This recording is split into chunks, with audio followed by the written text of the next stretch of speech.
Hello there, people of the internet. I got the air conditioner going in the background because I'm in Florida, and I tell you what, guys, it is scorchingly hot outside. I'm not gonna sit in this room and film if I don't have an air conditioner on, so you guys are gonna hear it in the background. I apologize for that. That being said, hopefully this will still be a fun video. So, I've shown off quite a few 1911s in my, time of doing this YouTube channel. And some of them are fairly nice, some of them are a little ratty. I know right now, as of now, I own 3 different 1911s. I own a Rock Island Armory 1911.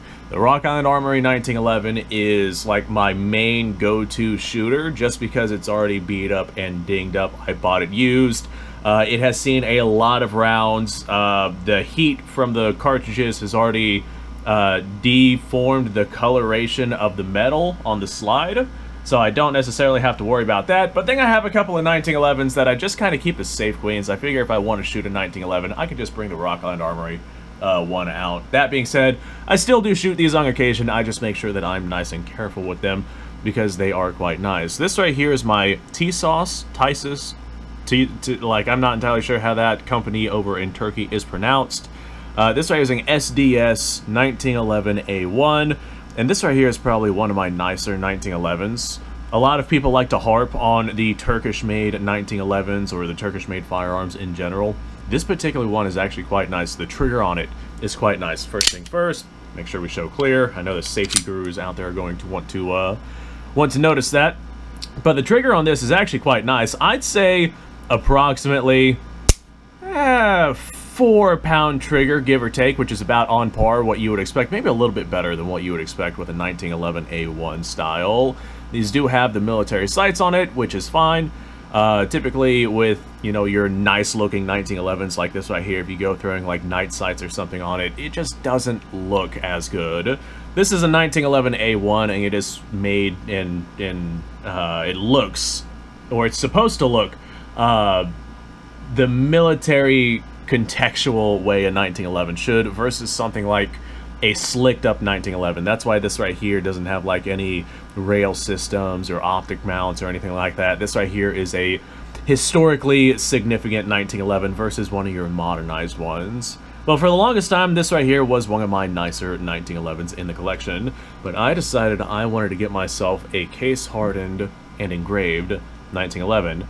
This right here is Charles Daly or Charles Daly. I've heard it pronounced both those ways. I'll let you guys tell me which way is correct in the comments down below. This is going to be a safe queen, that's for sure. I still intend to take this out to actually shoot it, but again, I keep my nicer guns kind of as safe queens, and then I have my other guns that I shoot. A lot of people like to complain about a gun being a safe queen because they're like, hey, it's supposed to be taken out and shot, that's what it's designed for. These guns are artwork. Like, I have my guns that I take out to shoot. I already have a 1911 that I take out to shoot, and taking these out to shoot and wearing them and scratching them and just the general wear and tear that they would see out on a gun range, there'd be no point in that because I already have a 1911 that I take out to shoot. So let's go ahead and get this bad boy out of this box. I have not shot this yet. I've barely handled this, but here she is. So we have some extremely nice engraving on this 1911, and we have some extremely beautiful case hardening on this as well. We do have some extremely nice grips on this. This is just all around a very, very nice little 1911. I'm not sure if the barrel is stainless or if it is chromed. Judging by the look of it, I would say stainless. I do not believe that is chromed, but I could be wrong.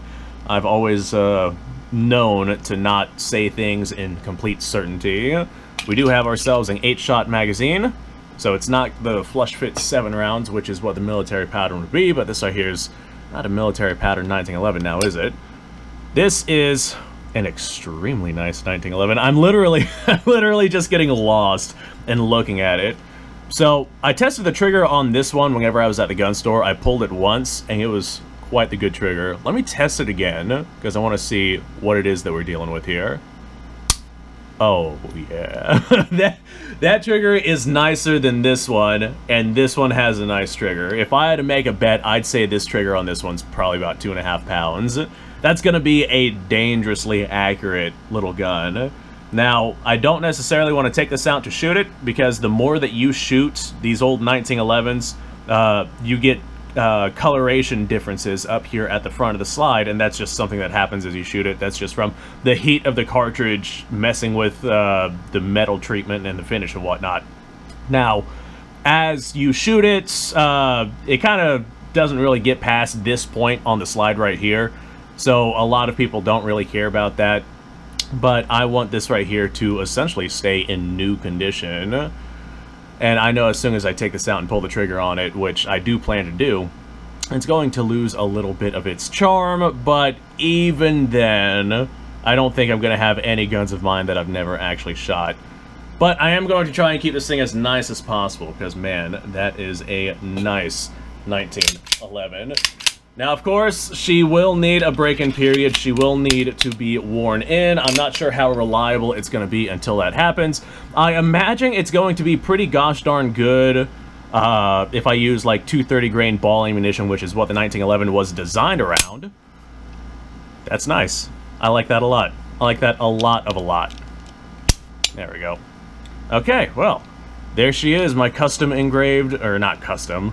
I guess it is a factory engraving versus a custom engraving, because these are mass manufactured. But my case hardened engraved 1911, which is something that I've been wanting for an incredibly long time. I'm definitely going to enjoy this. I'm going to keep it in this bag right here. Keep it in the wrapper, as the young folk might say.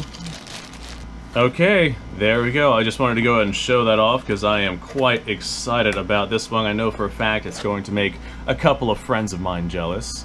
So, yeah, you guys know who I'm talking about. Yes, I'm talking about you watching this right now. You know who you are. Thanks for watching, folks. I appreciate your time. Like, subscribe, share. Description below has a link to all sorts of stuff. Go check it out. You guys go off. Have yourself a fantastic day. I'll see you on the next episode.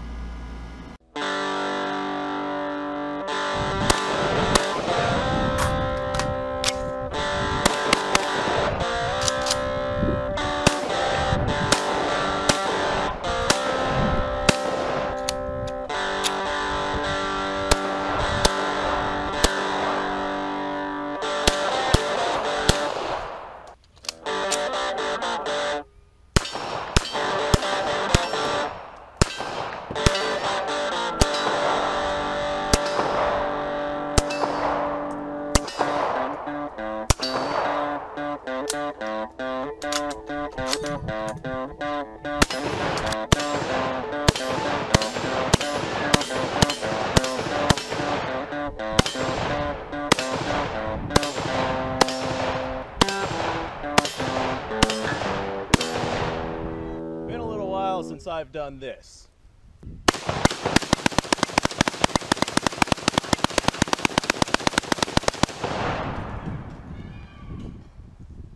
Bonnie and Clyde be damned.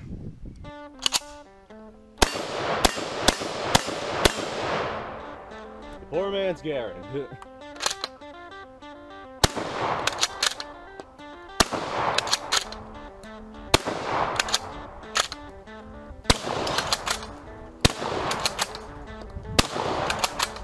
Shame that bolt-action shotguns aren't more mainstream.